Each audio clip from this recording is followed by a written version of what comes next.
Setelah diberi jeda waktu seminggu, akhirnya kita kembali lagi menyaksikan Disney Plus series original yang akan menjadi rutinitas mingguan kita. Setelah WandaVision sukses mencuri perhatian, kali ini kita bertemu dengan The Falcon and the Winter Soldier. Kabarnya series ini akan membuat fans jauh lebih gila untuk berteori. Are you ready? Universe, let's talk about it.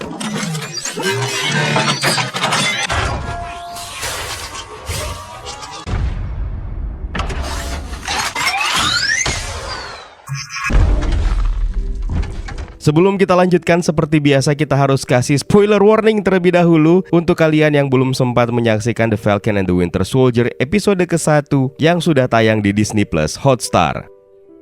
Episode 1 ini menceritakan kehidupan Sam Wilson yang sedang dilanda dilema untuk menerima atau menolak legacy dari Captain America. Ini sekaligus merupakan lanjutan langsung dari Avengers Endgame. Sam Wilson ditunjuk oleh Steve Rogers tua atau Old Cap untuk menjadi the next Captain America, karena hanya dialah yang diyakini oleh Rogers pantas untuk menyandangnya. 6 bulan pasca The Blip, The Falcon selama itu menjadi tentara bayaran untuk membantu setiap misi militer angkatan udara, termasuk penyelamatan seorang kapten yang bernama Kapten Phasson dari aksi pembajakan pesawat yang dilakukan oleh LAF yang dipimpin oleh Batroc the Leaper. Tiba saatnya Sam akhirnya menyerahkan Shield Captain America kepada pemerintah di Smithsonian Institution yang juga dihadiri oleh James Rudy Rhodes yang berusaha untuk menghiburnya. Di tempat lain, James Buchanan Bucky Barnes sedang menjalani terapi untuk menghilangkan pengaruh mimpi buruk atas dosa-dosa masa lalunya kepada seorang psikiatris yang bernama Dr. Rainer. Dia berteman akrab dengan seorang lansia yang bernama Yori yang hidup sebatang kara setelah anaknya tewas, dan pelaku pembunuhnya sebenarnya adalah Bucky sendiri ketika masih di bawah pengaruh Hydra di masa lalu. Sementara itu, setelah menyerahkan kembali Shield Captain America kepada pemerintah, Sam kembali dihadapkan ke kehidupan pribadinya yang membawanya bersatu kembali dengan Sarah Wilson, kakak perempuannya, dan juga 2 orang keponakannya yang hidup dengan keterbatasan finansial. Sarah Wilson memutuskan untuk menjual satu-satunya perahu peninggalan orang tuanya yang membuat Sam Wilson keberatan. Upaya Sam untuk membantunya memanfaatkan jasa-jasanya sebagai The Avengers pun sia-sia dan tidak menjadi pertimbangan jaminan yang kuat untuk memperoleh bantuan pinjaman dari bank. Tidak lama setelahnya, Sam mendapatkan laporan dari rekan barunya yaitu Joaquin Torres di Swiss mengenai sebuah perampokan terkoordinir yang pelakunya memiliki kemampuan di atas manusia normal dan mereka disebut dengan Flag Smasher. Tidak sampai di situ, Sam terlihat menyesali keputusannya mengembalikan Shield Captain America setelah lewat tayangan TV. Pemerintah rupanya tidak butuh waktu lama untuk menunjuk Captain America yang baru di depan publik. Nah, sekarang waktunya kita jelaskan berbagai petunjuk dan detail yang tersebar di episode pertama The Falcon and the Winter Soldier ini. We gotta find another way.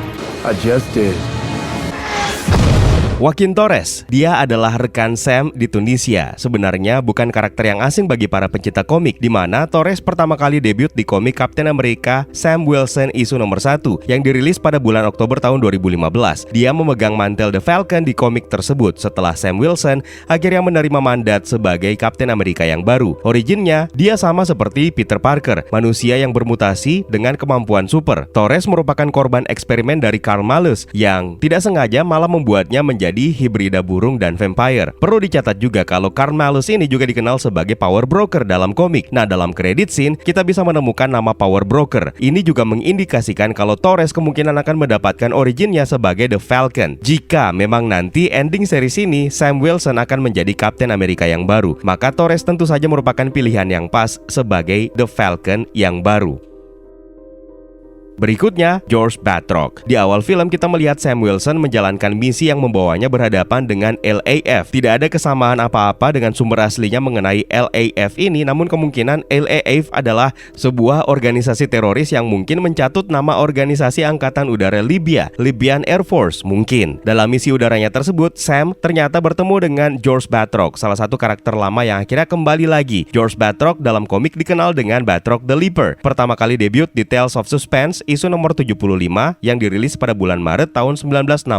Dia memulai karir MCU-nya lewat peran George St. Pierre, sang petarung MMA yang terkenal, dan dia menjadi George Batroc ketika Steve Rogers menjalankan tugas penyelamatan di kapal Lemurian Stars dalam film Captain America The Winter Soldier.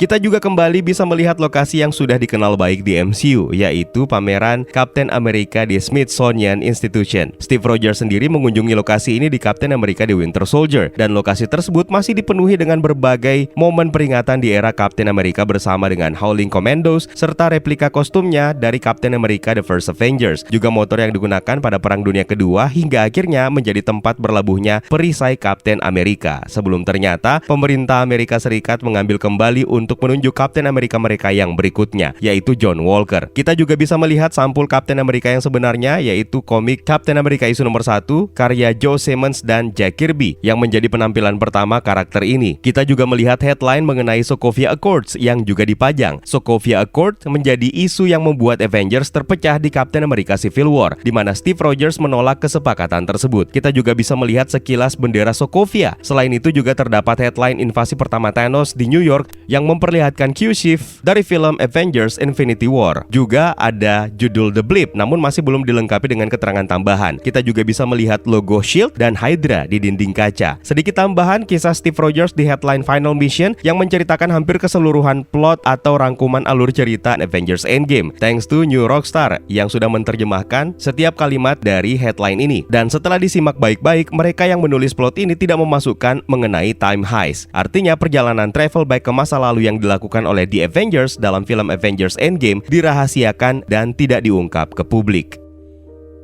Nah, sekarang pertanyaannya, kemana Steve Rogers? Dalam series ini kelihatannya sedikit orang yang tahu pasti apa yang sebenarnya terjadi kepada Steve Rogers. Tidak pernah jelas nasib Old Cap atau Steve Rogers tua apakah masih hidup atau sudah meninggal. Torres bahkan menjelaskan kepada Sam bahwa ada banyak teori konspirasi yang beredar di internet. Nah loh, di filmnya aja banyak yang berteori. Masa kita di kehidupan nyata dilarang berteori? Ada sebuah teori konspirasi tentang Captain America yang diam-diam mengawasi kita dari bulan. Crazy conspiracy theories. Some people they think that in secret based on the moon. Dalam komik ada beberapa kelompok yang sebenarnya tinggal di pangkalan rahasia di bulan. Yang paling terkenal adalah Inhumans. Tapi Easter eggs ini kemungkinan merujuk kepada The Watcher, sosok alien yang kuat yang dilarang ikut campur dalam urusan manusia. Setidaknya dalam teori, The Watcher sendiri akan segera membuat debut MCU-nya sebagai presenter di Marvel's What If. Namun ada juga kemungkinan ini merujuk kepada Nick Fury dalam komik. Peristiwa original scene di mana Nick Fury diam-diam sudah melancarkan perang terhadap penjajah asing sejak lama. The Watcher diceritakan akan mati dan tindakan Nick Fury pun akan terungkap. Pada akhirnya Fury terpaksa menjadi The Watcher dan dipenjara di bulan, mengawasi bumi sebagai pekerjaan barunya. Kebetulan juga Bucky memiliki tugas untuk melawan alien setelah kejadian tersebut. Tapi kalaupun bulan yang dimaksudkan sebagai kata kiasan, maka bisa jadi Steve Rogers bersembunyi di sebuah tempat, di bunker misalnya. Seperti dalam The Last Avengers Story, komik distopia Avengers dari pertengahan tahun 90-an, yang dijelaskan bahwa pada satu titik tertentu Steve Rogers adalah presiden dan dibunuh. Dalam adegan terakhir terungkap bahwa diam-diam dia telah pulih dan telah mengawasi dunia melalui bunker. Yang jelas Steve Rogers tidak diculik oleh Mephisto ya. Lalu kita berkenalan kali ini dengan adik perempuan Sam Wilson. Namanya adalah Sarah Wilson. Sarah Wilson merupakan seorang janda dengan 2 orang anak. Mereka semua selamat dari Snap, namun menjadikan Sarah Wilson kelimpungan menjalani hidup selama 5 tahun belakangan sendirian. Nah, dalam komik, Sarah Wilson ini bernama lengkap Sarah Casper Wilson. Pertama kali debut di Captain America issue nomor 134 yang dirilis pada bulan Februari tahun 1971. Dia sendiri mengurusi usaha keluarganya dan mengalami kesulitan finansial. Kapal warisan keluarga mereka terdapat tulisan Paul and Darlene. Ini adalah nama orang tua mereka, baik itu di komik maupun di MCU. Di komik, kedua orang tua Sam dan Sarah meninggal. Ayah mereka, Paul Wilson, adalah pendeta yang tewas dibunuh ketika mencoba menghentikan tawuran. Sementara Darlene, ibu mereka, tewas dibunuh dalam upaya menyelamatkan anak-anak mereka dari perampokan. Dalam series ini kita juga mempelajari kalau Flag Smasher merupakan kelompok teroris. Dalam komik, Flag Smasher adalah karakter individu. Sejauh ini ada 2 karakter yang memegang mantel ini. Yang pertama adalah Karl Morgenthau. Dia adalah putra dari seorang banker Swiss yang kaya. Aksi kelompok ini merampok bank Swiss bisa saja menjadi referensi origin komiknya. Pertama kali debut di komik Captain America issue nomor 312 yang dirilis pada bulan Desember tahun 1985. Menariknya, MCU kembali merubah gender karakter ini dari komik setelah sempat melakukannya kepada Ancient One di Doctor Strange. Di MCU, karakter ini diperankan oleh Erin Kellyman dan namanya menjadi Karli Morgenthau. Tapi dia tidak sendiri. Ada satu orang lain yang sanggup melakukan superhero landing, kata Deadpool. Superhero landing. Masih belum jelas siapa dia, tapi yang jelas ini adalah seorang pria. Dalam komik, satu orang lainnya yang memegang mantel Flag Smasher adalah Guy Turalt, merupakan anggota pasukan yang dibentuk oleh Morgenthau yang mengambil mantel tersebut setelah Morgenthau tewas. Nah, dalam series ini kita diperkenalkan Flag Smasher sebagai sebuah kelompok. Dalam komik, Karl Morgenthau juga membentuk pasukan khusus untuk menghancurkan setiap warisan yang berhubungan dengan Kapten Amerika. Namanya adalah Ultimatum, singkatan dari Underground Liberated Totally Integrated Mobile Army to Unite Mankind. Apakah mungkin mereka ini akan disebut dengan Ultimatum nantinya? Petunjuk satu-satunya untuk mengetahui siapa pria hebat Flag Smasher ini ada di dalam kredit title. Dia dikreditkan sebagai Dovich yang diperankan oleh Desmond Chiam. Bagaimana caranya dia bisa begitu kuat? Nah, bisa jadi ini juga ada kaitannya dengan Power Broker yang kita bahas tadi. Dan ingat, Power Broker juga menjadi kunci bagaimana John Walker mendapatkan kekuatan Super Soldier-nya, serta beberapa karakter kecil Marvel lainnya. Mungkin salah satunya termasuk Dovich ini. Karli Morgenthau di episode 1 masih sebatas bertugas untuk membagikan topeng kepada kerumunan anggota atau kelompoknya agar menyulitkan petugas mendeteksi aksi mereka. Makanya dibuat seperti mereka melakukan flash mob yang secara tiba-tiba hadir di tengah keramaian. Hail Hydra. Sekarang kita beralih ke James Buchanan Barnes alias Bucky Barnes alias The Winter Soldier. Bucky kembali diperkenalkan lewat mimpi buruknya yang selalu menghantuinya. Ini merupakan scene ketika Bucky masih berada di bawah pengaruh Hydra. Lengan robotiknya masih belum menggunakan lengan vibranium dari Wakanda. Dalam sesi terapis dengan Dr. Rainer, Bucky bahkan sempat menyinggung nama Wakanda. I didn't have a moment to deal with anything, you know? I had a little calm in Wakanda. Satu-satunya tempat selama ini yang membuatnya merasa nyaman. Kita tahu di Wakanda lah Bucky menjalani masa kriogeniknya untuk proses netralisir pengaruh jahat dalam pikirannya. Masih di sesi yang sama, Dr. Rainer juga menemukan Bucky mereject panggilan dari Sam. Meski kerap kali bekerja sama terutama di Captain America Civil War, hubungan keduanya memang tidak berjalan begitu mulus sampai dengan saat ini sih. Bahkan mungkin hal tersebut juga masih berlaku di series ini. Couldn't have done that earlier. I hate you. Ketika Bucky terbangun dari mimpi buruknya, dia ternyata tertidur di lantai. Ini merupakan sebuah callback ketika Sam pertama kali bertemu dengan Steve Rogers di Captain America The Winter Soldier, di mana Sam merasa heran dengan Super Soldier yang kesulitan tidur di atas ranjang. Perkenalan Bucky dalam series ini kembali berlanjut di sebuah lorong ketika melerai Yori dan Unique yang bertengkar gara-gara berebut tempat sampah. Ya Allah. By the way, ini juga merupakan sebuah callback ke Captain America The First Avenger ketika Bucky menyelamatkan Steve Rogers di sebuah gang. I'm on this all day.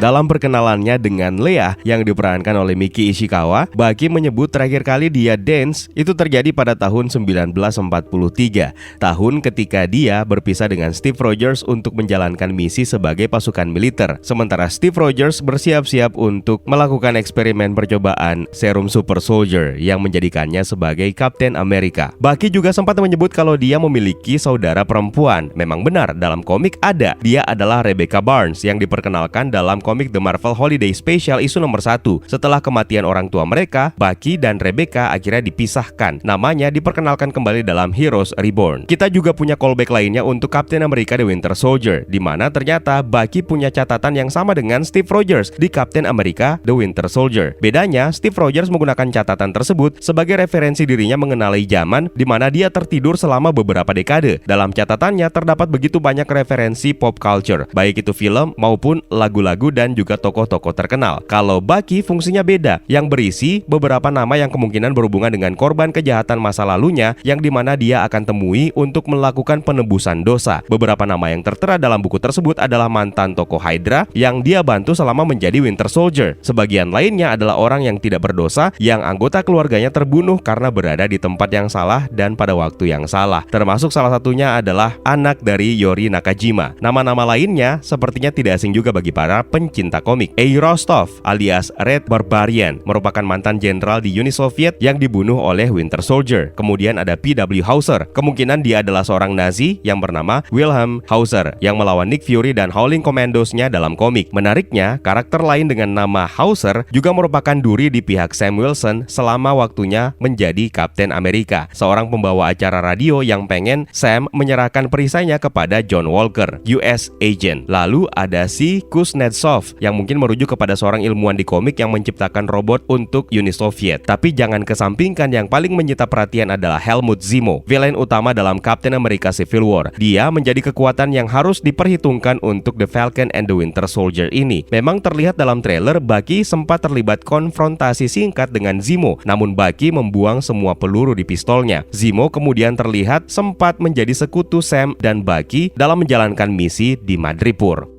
Dan sekarang kita beralih ke tokoh utama kita selain Bucky, yaitu Samuel Wilson. Di awal film memperkenalkan kehidupan manusiawi Sam yang menyetrika bajunya sendiri. Tidakkah kalian melihat sebagai sebuah metafora di sini? Setrika itu adalah Iron dan Sam adalah Man, Iron Man. Thanks to Canadian lad yang menemukan ini. Lalu juga terdengar percakapan singkat dari Avengers Endgame ketika Old Cap alias Steve Rogers tua mewariskan shield-nya kepada Sam Wilson. Entah apa pertimbangannya, Sam belum merasa pantas memegang mantel Kapten Amerika yang syarat dengan banyak warisan kemanusiaan yang diperjuangkan oleh Steve Rogers sejak lama. How does it feel? Like it's someone else's. It isn't. How does it feel? Like it's someone else's. It isn't. Perhatikan pula tas yang digunakan untuk menyimpan shield Kapten Amerika. Masih merupakan tas yang sama yang diberikan oleh Steve Rogers tua di film Avengers Endgame. Di awal film kita juga diperlihatkan Sam Wilson menjalani misi penyelamatan Kapten Fasen. Ketika memulai aksinya, Sam terjun bebas sama seperti yang dilakukan oleh Iron Man. Ketika kembali bertemu dengan adik perempuan dan keponakannya, Sam dipanggil dengan sebutan Uncle Sam. Uncle Sam! What's up? That's right, Uncle Sam. Sudah tidak asing bukan? Dalam kisahnya, Paman Sam sebenarnya menjadi maskot legendaris Amerika di masa perang tahun 1812. Nama ini diambil dari nama seorang penyuplai daging untuk pasukan tentara Amerika yang namanya adalah Samuel Wilson. Singkatan US sendiri adalah sebutan populer untuk Uncle Sam yang akhirnya menjadi istilah populer United States. Makanya mereka dijuluki sebagai negeri Paman Sam. Dalam komik, Paman Sam juga eksis sebagai pahlawan yang dikunjungi oleh Kapten Amerika ketika melintas dimensi untuk bertemu dengan Father Time dalam komik Captain America isu nomor 383.